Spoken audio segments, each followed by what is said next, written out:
خبر شامل کرتے ہیں منڈی بہاؤالدین سے۔ بیورو چیف محمد رشید بھٹی کی رپورٹ کے مطابق وفاقی وزیر اویسی چودھری صالح حسین سے وزیر آباد chamber of commerce and industry کے صدر مظاہر حسین زیدی کی قیادت میں تجارتی وفد نے ملاقات کی۔ ملاقات میں ملک کی تجارتی صورتحال، صنعت و تجارت کو درپیش مسائل اور سمندر پار پاکستانیوں کی تجارتی تعاون پر تفصیلی تبادلہ خیال کیا گیا۔ چودھری صالح حسین نے تاجر برادری کے تحفظات سنتے ہی یقین دہانی کرائی کہ حکومت مقامی صنعت کے فروغ، تاجروں کے مسائل کے حل اور معاشی استحکام کے لیے عملی اقدامات جاری رکھے گی۔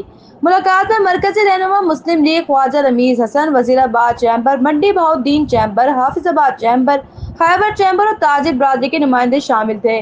ملاقات میں سید جواد حسین کاظمی، خیبر چیمبر آف کامرس، ڈاکٹر مظاہر حسین صدر، وزیر آباد chamber of commerce, Tanveer Sajid general secretary, حافظ آباد چیمبر، تصدق ندیم ٹریڈرز ایسوسی ایشن جہلم، راجہ عمار یاسر نمبردار نیو یارک امریکہ اور سید ظفر حسین زیدی ایگزیکٹو ممبر وزیر آباد چیمبر نے شرکت کی۔